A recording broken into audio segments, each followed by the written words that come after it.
एक एक करके या एक के पश्चात दूसरा अंगानी अंगों को दिया ध्यान से अनुभावयेत ध्यान करें पाद आदि पांव इत्यादि यावत जब तक हसितम मुस्कान कदाभूतः भगवान शीतम चीतम धीरे धीरे मन को नियंत्रित करते हुए स्थान को अपोहय छोड़कर धारयेत ध्यान करें परम उच्च से उच्चतर शुद्धयति शुद्ध होती है धी बुद्धि यथा यथा जितनी ध्यान की प्रक्रिया भगवान के चरण कमलों से प्रारंभ करते हुए उसे उनके हस्ते मुखमंडल तक ले जाए। इस तरह पहले ध्यान को चरण कमलों पर एकाग्र करें, फिर पिंडियों पर, तब जांघों पर और क्रमशः ऊपर की ओर उठाते जाए। मन जितना ही एक एक करके भगवान के विभिन्न अंगों पर स्थित होगा, बुद्धि उतनी ही अधिक परिष्कृत होगी। तात्पर्य में जगत गुरु श्रील प्रभुपाद महाराज लिखते हैं, श्रीमद् भागवतम में ध्यान की जिस विधि की संस्तुति की गई है वह किसी विधि निराकार या शून्य पर मन को स्थित करने की नहीं है। ध्यान को तो परम भगवान के व्यक्तित्व पर एकाग्र करना चाहिए, चाहे वह उनका विराट रूप अर्थात विराट विश्वरूप हो या शास्त्रों में वर्णित उनका सच्चिदानंद विग्रह रूप हो। विष्णु रूपों को प्रमाणिक विवरण प्राप्त है, विष्णु रूपों के प्रमाणिक विवरण प्राप्त है और मंदिरों में अर्च विग्रह के प्रमाणिक प्रतिरूप है। इस प्रकार मनुष्य अर्च विग्रह का ध्यान करना प्रारंभ कर सकता है, जिसमें उसे अपने मन को भगवान के चरण कमल पर एकाग्र करते हुए क्रमशः ऊपर उठते हुए अनेक मुस्काते हुए मुख तक उनके मुस्काते हुए मुख तक आना चाहिए। भागवत विचारधारा के अनुसार भगवान का रास नृत्य भगवान का मुस्काता मुखमंडल है। चूंकि इस श्लोक में स्तुति की गई है कि मनुष्य भगवान के चरण कमलों का ध्यान करते हुए मुस्काते मुखमंडल तक क्रमशः ऊपर उठे, अतएव हमें चाहिए कि रास नृत्य में भगवान की लीलाएं समझने के लिए हम छलांग न लगाएं। श्रेय का यही होगा कि हम भगवान के चरण कमलों पर पुष्प तथा तुलसी दल अर्पित करके अपने ध्यान को एकाग्र करने का अभ्यास करें। इस प्रकार हम धीरे धीरे अर्चन विधि से शुद्ध हो जाते हैं। हम भगवान को वस्त्र पहनाते हैं, उनको नहलाते हैं इत्यादि जो सारे के सारे दिव्य कार्यकलाप होते हैं, ये हमें जीवन को शुद्ध बनाने में सहायक होते हैं। जब हम शुद्धि के उच्च स्तर तक पहुंच जाते हैं और यदि हम भगवान का मुस्काता मुखमंडल देखते हैं या भगवान की रास लीला का श्रवण करते हैं, तब हम उनके कार्यकलापों का रसास्वादन कर सकते हैं। इसीलिए श्रीमद् भागवतम में रास लीला को दशम स्कंद में उद्धृत किया गया है, अध्याय 29 से लेकर 34। मनुष्य भगवान के दिव्य रूप पर चित्त को जितना ही एकाग्र करता है, चाहे वह चरण कमल हो या पिंडिया जांगे अथवा वृक्ष स्थल पर, वह उतना ही शुद्ध होता जाता है। इस श्लोक में स्पष्ट कहा गया है कि बुद्धि उतनी ही अधिक परिष्कृत होगी, जिसका अर्थ यह है कि मनुष्य इंद्रिय तृप्ति से उतना ही विरक्त हो जाता है। वर्तमान बद्ध अवस्था में हमारी बुद्धि अशुद्ध है, क्योंकि वह इंद्रिय तृप्ति में लगी हुई रहती है। भगवान के दिव्य रूप का ध्यान करने का फल मनुष्य की इंद्रिय तृप्ति से विरक्ति द्वारा प्रकट होगा। अतएव ध्यान का चरम उद्देश्य अपनी बुद्धि की शुद्धि है। वे लोग जो इंद्रिय तृप्ति में अति अधिक लिप्त रहते हैं, उन्हें अर्चन में सम्मिलित होने या राधा कृष्ण के दिव्य स्वरूप या विष्णु के अर्च विग्रह का स्पर्श करने की अनुमति नहीं दी जानी चाहिए। उनके लिए यह श्रेयकर होगा कि वे भगवान के विराट रूप का ध्यान करें, जैसा कि अगले श्लोक में कहा गया है। अतः वह निर्विशेषवादी या शून्यवादी को सलाह दी जाती है कि वे भगवान के विराट रूप का ध्यान करें, जबकि भक्तों को मंदिर में अर्च विग्रह का ध्यान करने की संस्तुति की जाती है। चूँकि निर्विशेषवादी तथा शून्यवादी अपने आध्यात्मिक कार्यकलापों में पर्याप्त शुद्ध नहीं होते, अतएव अर्चना की विधि उनके निमित्त नहीं है। ओम ज्ञानतिमिरान्धस्य ज्ञानाञ्जनस्य शलाकया चक्षुर्मिलितेन तस्मै श्रीगुरुवे नमः। श्रीचैतन्यमनोभीष्टं स्थापितं येन भूतले स्वयं रूपं कदा मह्यं ददाति स्वपदान्तिकं। वन्देऽहं श्रीगुरुं श्रीयुतपदकमलं श्रीगुरुं वैष्णवांश्च श्रीरूपं साग्रजातं सगण रघुनाथान्वितं सजीवनं साद्वैतं सावधूतं परिजनसहितं कृष्णचैतन्यदेवं श्रीराधा कृष्णपादानं सगण साखान्तस्य। हे कृष्ण करुणा सिंधो दीनबंधो जगतपते गोपेश गोपिका कांत राधा कांत नमस्ते तप्त कांचन गौरांगी राधे वृंदावनेश्वरी वृषभानुसुते देवी प्रणमामि हरिप्रिय। वाञ्छाकल्पतरुभ्यश्च कृपा सिन्धुएव च पतितानां पावनेभ्यो। श्री कृष्ण चैतन्य प्रभु नित्यानंद श्री अद्वैत गदाधर शिवासादि गौर भक्तवृंद। हरे कृष्णा कृष्णा कृष्णा हरे हरे, हरे राम राम राम हरे हरे। हरे कृष्ण। तो बहुत सुंदर वर्णन है कि ध्यान की प्रक्रिया भगवान के चरण कमलों से प्रारंभ करते हुए उनके हस्ते मुखमंडल तक ले जाए। इस तरह पहले ध्यान को चरण कमलों पर एकाग्र करें, फिर बिंदियों तक झांगे और क्रमशः ऊपर की ओर उठाए जाए। मन जितना ही एक एक करके भगवान के विभिन्न नाम पर स्थित होगा, बुद्धि उतनी अधिक परिष्कृत होगी। तो हम क्रमशः देख रहे हैं 8 से 12 तक श्लोक में परमात्मा का के विषय में बताया गया है। जो धारणा ध्यान में आसक्त है, जो विरक्त योगी है, जो उन्नत आध्यात्मिकवादी, उनके लिए हमने देखा कि परमात्मा का निवास स्थान, परमात्मा का साइज बताया गया है। 8 इसके परमात्मा है। 8वें श्लोक में भगवान का अन्य लोगों के शरीर में हृदय में वास करने वाले केवल एक विठ, मतलब 8 इस परिमाण के 4 हाथों वाले, उनके प्रत्येक में क्रमशः कमल, रथ का चक्र, शंख, गदा धारण किए हुए भगवान का ध्यान करते हैं।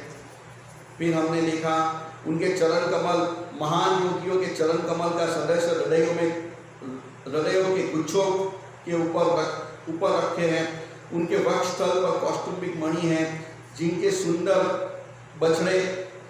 बछड़ा अंकित है, और उनके कंधों पर अन्य रत्न है। उनका पूर्ण स्कंद प्रदेश ताजे फूलों की माला से सुसज्जित है।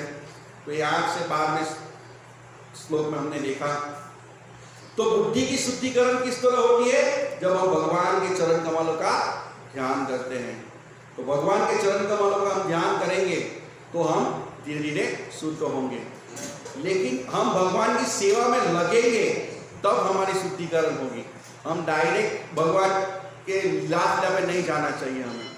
तो ये बहुत सुंदर उदाहरण है। हमें देखिए यहाँ पे भी कैमरा लगा है, तो हम सब सावचेत हो जाते हैं ना। कहीं पर हम जाते हैं कि यहाँ कैमरा लगा है, सब देखते हैं।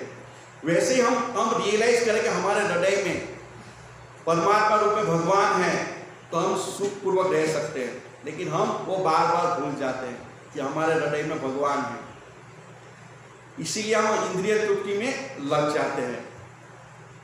हमें समझना चाहिए कि भगवान हमारे हृदय में बैठे हुए हैं। कितना सुंदर वर्णन है, 8 इंच के भगवान है, उनका सुंदर वक्षस्थल है, उनके चरण कितने सुंदर है, सब उंगलियों में आभूषण है, गले में आभूषण है। तो ये हमें ध्यान करना चाहिए, तभी हम पाप कर्म से बचेंगे, नहीं तो हम पाप कर्म करते रहेंगे। इसीलिए हमें ध्यान करना चाहिए भगवान के, परमात्मा के रूप में। और यहाँ पे श्रील प्रभुपाद जी बहुत सुंदर वर्णन करते हैं कि श्रीमद् भागवत में ध्यान की जिस विधि का संस्तुति की गई है वह किसी निराकार की नहीं है। लोग बोलते हैं कि भगवान का आकार नहीं है, तो यहाँ स्पष्ट रूप से वर्णन है कि भगवान श्याम सुंदर है, निराकार का कोई ध्यान नहीं कर सकता है। इसीलिए विराट रूप का वर्णन आता है कि जो लोग भक्त नहीं है, निर्विशेषवादी है, मायावादी है, उनको विराट रूप को देखना चाहिए कि धीरे धीरे वो समझ सके कि भगवान है, और भक्तों को भगवान की सेवा में लगना चाहिए। भक्तों की सेवा में कैसे लगेंगे, भगवान की सेवा में कैसे लगेंगे?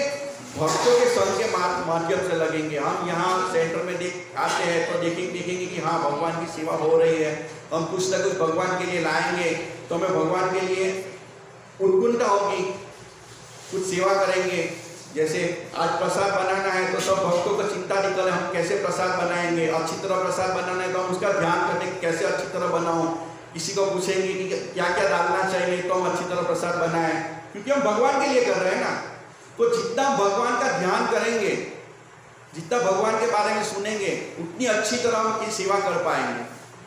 जैसे किसी को बोलते हैं कि आपको कल ये सेवा करनी है, तो वो थोड़ा सोचेगा कि मुझे ये कल सेवा अच्छी तरह करनी है, तो मैं क्या करूँ? तो किसी सीनियर को पूछेगा कि भाई कैसे अच्छी तरह कर सकता हूँ। तो उस तरह से हम जैसे जैसे भगवान पे ध्यान करेंगे, वैसे वैसे भगवान के प्रति हमारी आसक्ति बढ़ेगी। तो हम जैसे जैसे भगवान की तरफ हमारी आसक्ति बढ़ेगी तो हमारी बुद्धि इतनी तीक्ष्ण होगी, ये भौतिक आसक्ति हमारी छूटती जाएगी। ये जो हमारे में काम, क्रोध, लोभ, मोह, मद, मात्सर्य, ईर्ष्या जो भरा पड़ा है वो धीरे धीरे दूर होगा।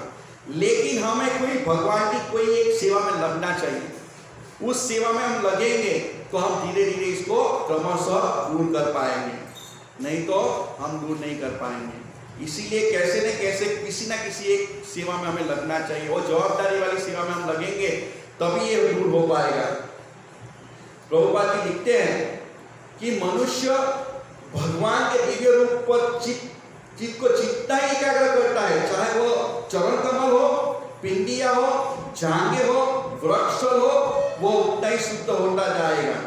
इस श्लोक में स्पष्ट कहा गया है कि बुद्धि उतनी ही अधिक परिष्कृत होगी, जिसका अर्थ है कि मनुष्य इंद्रिय तृप्ति से उतना ही निरत होता जाएगा। वर्तमान बद्ध अवस्था में हमारी बुद्धि अशुद्ध है, हमारी बुद्धि इतनी अशुद्ध है कि हमें ये सेवा करने का मन नहीं होता है, हम भागते हैं। लेकिन जितना हम सेवा करेंगे उतनी हमारी बुद्धि साफ होगी और हमें भगवान के प्रति इतनी आसक्ति होगी।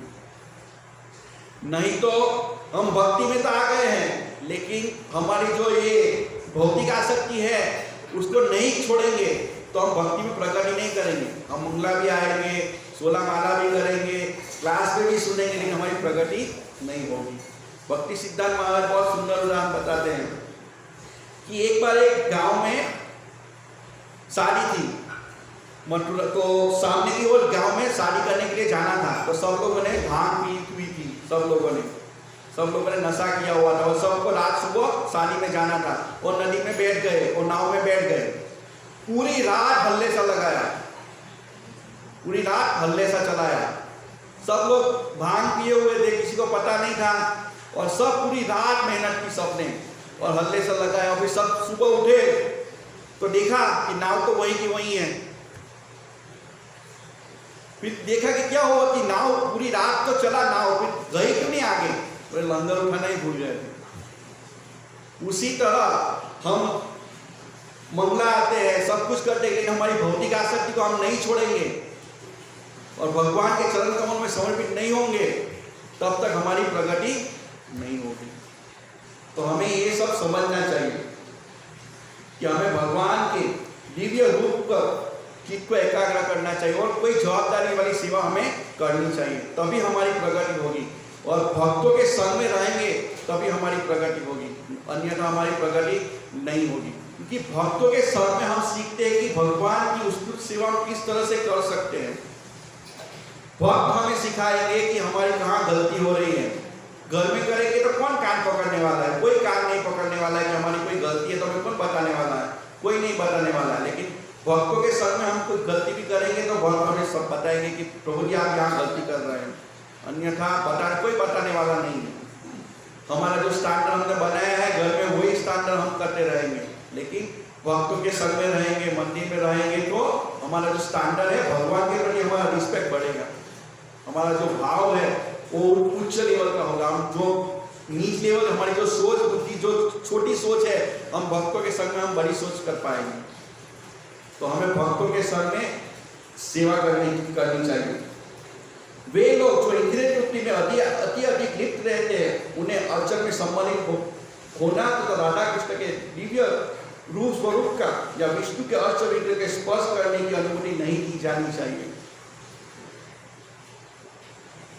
जो भगवान को नहीं मानते हैं तो उनके लिए ये अर्च विग्रह की सेवा नहीं है। लेकिन क्या होता है कि एक दूसरे को लेके हम भी घर में विग्रह लेके आ जाते हैं, लेकिन सारी विधियां जो है मंगला आरती में आना, भगवान के लिए फूल लाना, ये सब अर्च विग्रह में ही आता है, अर्च विग्रह की सेवा में ही आता है। ऐसा नहीं कि उनके घर में राधा कृष्ण लेके आए तो हम भी लेके आए। विग्रह गुरु देते हैं, जब वो परिपक्व हो जाते हैं तब देते हैं। लेकिन एक ट्रेंड बन गया है, एक वह चल रहा है कि इस्कॉन में आए हैं तो ये लेके आना चाहिए, और फिर थोड़े दिन अच्छी तरह करेंगे फिर वही स्टैंडर्ड रह जाता है हमारा। तो हमें समझना चाहिए, बहुत से लोग सेंटिमेंटली घर में भगवान के विग्रह लेके आ जाते हैं, लेकिन हमें गुरु से परमिशन लेनी चाहिए, गुरु से आज्ञा लेंगे। गुरु विग्रह देते हैं, कोई सामान्य व्यक्ति नहीं ला सकता है। विग्रह की सेवा बहुत उच्च लेवल पर है, इसीलिए हमें भक्तों के संग में रहकर सीखना चाहिए, गुरु के मार्गदर्शन में हमें रहना चाहिए, तभी हम विग्रह की सेवा कर सकते हैं। नहीं अन्यथा विग्रह की सेवा के लिए मना किया गया है। तो हमें भगवान की सेवा में युक्त होंगे टाइम टू टाइम। जो यदि हम भगवान की सेवा में युक्त होंगे ना तभी हम शुद्ध हो पाएंगे, क्योंकि सुबह से लेकर शाम तक हम भगवान की सेवा करेंगे तो हमारा मन शुद्ध होगा, क्योंकि यही एक अर्च विग्रह की सेवा है जिसमें हम पूरे दिन एंगेज हो सकते हैं। तो समझना चाहिए, लेकिन सेंटिमेंटली हमें नहीं लेके आना चाहिए, लोई बाजार से नहीं लेके आ जाना चाहिए हमें विग्रह। ये हमारे घर में विग्रह है, फिर थोड़े दिन हम विग्रह की सेवा करेंगे, फिर विग्रह के साथ टीवी भी देखेंगे, विग्रह के साथ हम बाहर भी जाएंगे। तो ऐसा नहीं होना चाहिए, सेंटिमेंटली नहीं करना चाहिए। और प्रभुपाद जी लिखते हैं कि दसम स्कंद भगवान का मुस्कुराता हुआ मुखमंडल है, तो डायरेक्ट हम दसम स्कंद पे भी नहीं जाना चाहिए। श्रील प्रभुपाद जी जानते थे कि ये सब आने वाला है, श्रील प्रभुपाद जी दूरदर्शी थे, वो जानते थे ये सब आने वाला है इस्कॉन में। इसीलिए श्रील प्रभुपाद जी ने पहले ही कि मैं पूरा नहीं कर पाऊंगा श्रीमद् भागवत, इसलिए उन्होंने सारा वर्णन दसम स्कंद का श्री कृष्ण पूर्ण पुरुषोत्तम परमेश्वर में दे दिया। नहीं तो सीधे सब लोग रासलीला का कथन करने लग जाते। श्रील प्रभुपाद जी का अपने आचरण से सिखाया कि हमें सीधे दसम स्कंद पे नहीं जाना चाहिए। श्रील प्रभुपाद जी एक बार मद्रास में थे, तो मिस्टर बालू के घर पे रुके हुए थे। वो बहुत अच्छे भक्त थे, उनके घर में राधा कृष्ण की सेवा भी थी। तो प्रभुपाद जी वहाँ रुके थे, तो वो और उनकी पत्नी दोनों प्रभुपाद की सेवा अच्छी तरह सेवा करते थे। और श्रील प्रभुपाद जी को एक बोल रहे थे कि आप हमें राधा कृष्ण की लीलाओं का वर्णन कीजिए, मतलब रासलीला का वर्णन कीजिए। तो प्रभुपाद जी ने बोला कि नहीं, इसके लिए हमें हृदय से शुद्ध होना चाहिए, तब हम राधा कृष्ण को समझ सकते हैं, अन्यथा नहीं समझ पाएंगे। लेकिन फिर दूसरे दिन वापस आए वो लोग और बोल रहे थे कि प्रभुपाद जी हम शुद्ध है, आप हमें सुनाइए। प्रभुपाद जी टाल रहे थे, बोले नहीं, इसलिए हम शुद्ध नहीं है कि हम डायरेक्ट राधा कृष्ण की लीलाओं का वर्णन करें, रासलीला का वर्णन करें। तो फिर तीसरे दिन प्रभुपाद जी के पास आए तो प्रभुपाद जी ने बोला कि मैं इतना, आप शुद्ध हो सकते लेकिन मैं इतना शुद्ध नहीं हूँ कि राधा कृष्ण की रासलीला का वर्णन कर सकूँ। तो श्रील प्रभुपाद जी ने हमें अपने प्रभुपाद इतने शुद्ध थे, सब कुछ कर सकते थे, लेकिन हमें अपने आचरण से सिखाते कि हमें डायरेक्ट राधा कृष्ण की लीलाओं पे वर्णन में नहीं जाना चाहिए। इसीलिए क्रमशः पहला और दूसरा स्कंद भगवान के चरण कमल है, फिर दूसरा स्कंद उनके ये है जांग है, उससे ऊपर ऐसे धीरे धीरे जाके हमें दशम स्कंद तक जाना चाहिए। डायरेक्ट दशम स्कंद की लीलाओं का वर्णन हमें नहीं करना चाहिए। ये श्रील प्रभुपाद जी अपने आचरण से हमें सिखाते हैं कि किस तरह हमें धीरे धीरे शुद्ध होके हमें दशम स्कंद, प्रभुपाद जी लिखते हैं इसके आमुख में कि हम धीरे धीरे क्रमशः पाठ करेंगे भागवतम का नवम स्कंद के बाद हमें भगवान की अनुभूति होगी। तो हमें ग्रेजुअली धीरे धीरे एक एक श्लोक को समझ के आगे धीरे धीरे बढ़ना चाहिए। डायरेक्ट दशम स्कंद के लीलाओं पे वर्णन का नहीं जाना चाहिए, तभी हमें भगवान की अनुभूति होगी। क्योंकि एक एक स्कंद में दीप वर्णन हुआ है, सब भगवान की लीलाओं का वर्णन है, भगवान और भगवान के भक्तों की लीलाओं का वर्णन है। भगवान हमें सिखाना चाहते हैं, सभी लीलाओं का वर्णन है। भगवत गीता भी इतनी महत्वपूर्ण है जितनी श्रीमद् भागवतम का दशम स्कंद महत्वपूर्ण है। तो डायरेक्ट हमें दशम स्कंद पे नहीं जाना चाहिए। आजकल कथा का डायरेक्ट दशम स्कंद पे चले जाते हैं, लेकिन 5वें स्कंद में भी हमें देखना चाहिए नायम देहो देहो भाजान कस्तान कामान अरहत जान, कि ये जो शरीर हमें मिला है ये कोई इंद्रिय तृप्ति के लिए नहीं मिला है। शरीर का एकमात्र उद्देश्य है भगवान कृष्ण की सेवा में लगना, तभी हम शुद्ध हो पाएंगे। नहीं तो चलते जाएंगे, हलेसा मारते रहेंगे, लेकिन प्रगति नहीं होगी। प्रगति कब होगी? जब पता चलेगा। इसलिए प्रभुपाद लिखते हैं कि हमारी प्रगति कब होगी? हम जितना भौतिक भोग से विरक्त होते हैं उतना भगवान के प्रति आसक्त होते जाते हैं।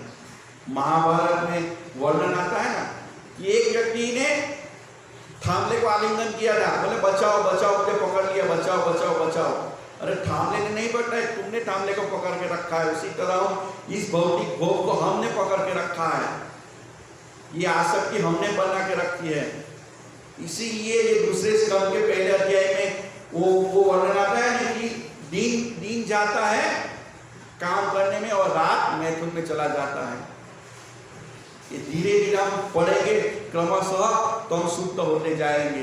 हम सोचते हैं कि ये जो हमारे घर वाले हैं, हमारे परिवार वाले हमें बचा लेंगे। वो श्लोक था ना कि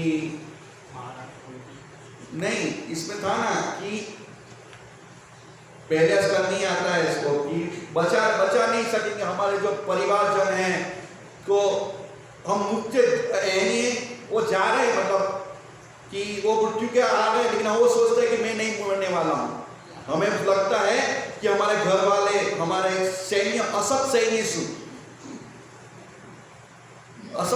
वो हमारे जो असत सैन्य है वो हमें बचा लेंगे। हमारे घर वाले हमें बचा लेंगे, हमारे बैंक बैलेंस हमें बचा लेंगे, हमारे परिवार वाले हमें बचा लेंगे।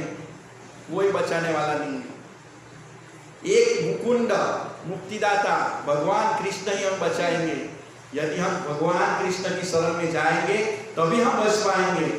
हमने देखा महाभारत में सब पांडवों के पास कितना ऐश्वर्य था। युधिष्ठिर महाराज पूरी पृथ्वी के सम्राट थे।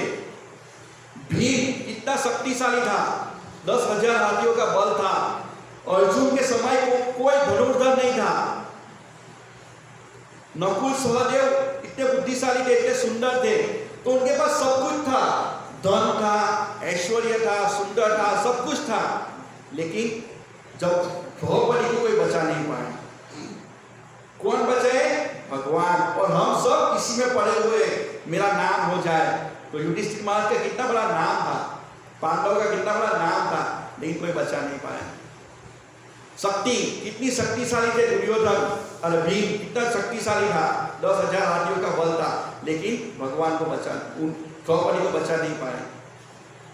अर्जुन इतना शक्तिशाली होने के बाद बचा नहीं पाए। तो ये असत सैन्य हमें नहीं बचाएंगे, सिर्फ बचाएंगे भगवान कृष्ण मुकुंद जो मुक्तिदाता है। इसीलिए ऋषिकेश हमें अपनी इंद्रियों के मालिक की सेवा में लगाना चाहिए, तभी हम भगवान की भक्ति कर पाएंगे और हम शुद्ध हो पाएंगे। और जितना हम इस भौतिक भोग से विरक्त होंगे उतना हमें भगवान के प्रति आसक्त होंगे। तो हमें समझना चाहिए कि हम सुबह उठ पा रहे हैं कि नहीं उठ पा रहे हैं। हमें दुख होना चाहिए, यदि हम नहीं उठ पाए तो हमें दुख होना चाहिए। यदि हम मंगला आरती में शंख बजने से पहले नहीं आ पाए तो हमें दुख होना चाहिए कि मैं आज मंगला आरती में मिस कर गया, क्योंकि भगवान के इतना सुंदर श्रृंगार और मैं सो रहा हूँ, मैं अपनी इंद्रिय तृप्ति कर रहा हूँ, यह हमें दुख होना चाहिए। यदि शंख बज जाता है तो हमें खेद होना चाहिए कि मैं आज नहीं पहुँच पाया भगवान की सेवा में, लेट हो गया। तो जितना हम भौतिक भोग से दूर होंगे उतना हम भगवान के प्रति आसक्ति होंगे, और भगवान के प्रति आसक्ति होंगे तो हम भगवान की सेवा अच्छी तरह कर पाएंगे, और हम भगवान के प्रति हमारा प्रेम जागृत होगा। और एक दिन ऐसा आएगा जब हम ये शरीर छोड़ने के बाद हम भगवान के धाम जा सकेंगे, अन्यथा कोई ये नहीं है। इसीलिए ध्यान की जो प्रक्रिया यहाँ बताई गई है, तो हमें क्रमशः चरण कमल से लेके ऊपर तक हमें भगवान की सेवा में लगना चाहिए। तो हमें भगवान की सेवा में, मीन्यू सेवा में भी लगना चाहिए, मंदिर मार्जन, क्योंकि हम रोज गाते हैं शिव विग्रह आराधना, मंदिर मार्जन, तो ये दोनों सेवा सेम है। कोई आरती भी कर रहा है और कोई झाड़ू भी लगा, दोनों सेवा सेम है, कोई अंतर नहीं है। भगवान की हर एक सेवा दिव्य है, चाहे कोई झाड़ू मार रहा है, कोई अकाउंट कर रहा है, कोई बुक डिस्ट्रीब्यूशन कर रहा है, कोई शिव विग्रह की सेवा कर रहा है, कोई कुकिंग कर रहा है, सब दिव्य सेवा है। भगवान की सेवा में कुछ भी अलग नहीं है, भगवान और भगवान के नाम भी अलग नहीं है, दोनों एक है। इसीलिए श्रील प्रभुपाद जी ने हमें प्रोसेस दिया है कि 16 माला ध्यान पूर्वक 16 माला करेंगे तो हम धीरे धीरे धीरे भगवान के प्रति हमारा प्रेम प्रकट होगा और हम भगवान की सेवा में लगेंगे। इसीलिए कम से कम 16 माला हमें अच्छी तरह से करना चाहिए और भगवान की सेवा में लगना चाहिए और दूसरी सेवा में भी लगना चाहिए हमें। जैसे जैसे हम भगवान का स्मरण करेंगे तो उनके नाम का स्मरण होगा, भगवान के नाम का स्मरण करेंगे तो भगवान के रूप का स्मरण होगा, भगवान के रूप का स्मरण होगा तो हमें भगवान के गुणों का स्मरण होगा धीरे धीरे, और भगवान के गुण का स्मरण होगा तो भगवान की लीलाओं का स्मरण होगा। तो नाम स्मरण हम अच्छी तरह करेंगे तो ये धीरे धीरे धीरे हम ऊपर तक उठ पाएंगे। इसीलिए हमें कम से कम भक्तों के संग में 16 माला करनी चाहिए, तभी हम, नहीं तो घर में तो हम सो जाते हैं, कोई बोलने वाला ही नहीं है। कई बार देखते हैं हम भक्त करते अच्छी करने का प्रयास करते, लेकिन घर में नींद आ जाती है, हम सो जाते हैं, चलो अभी बहुत नींद आ रही, माला को साइड पे रखो, एक चुटकी ले लो, एक चुटकी लेने जाएंगे 1 घंटा निकल जाएगा, ये मेरा एक्सपीरियंस बता रहा हूँ। लेकिन यहाँ होगा तो गद्दा ही नहीं है तो सोएंगे कहाँ, चलो चलते चलते माला करो। इसलिए भक्तों के संग में रहेंगे तो माया से बचे रहेंगे और भगवान की उसकी सेवा हम कर पाएंगे। हरे कृष्ण। हमें सबको भगवान की कोई न कोई सेवा में लगना चाहिए। ग्रंथराज श्रीमद् भागवतम की जय, जगत गुरु श्रील प्रभुपाद की जय।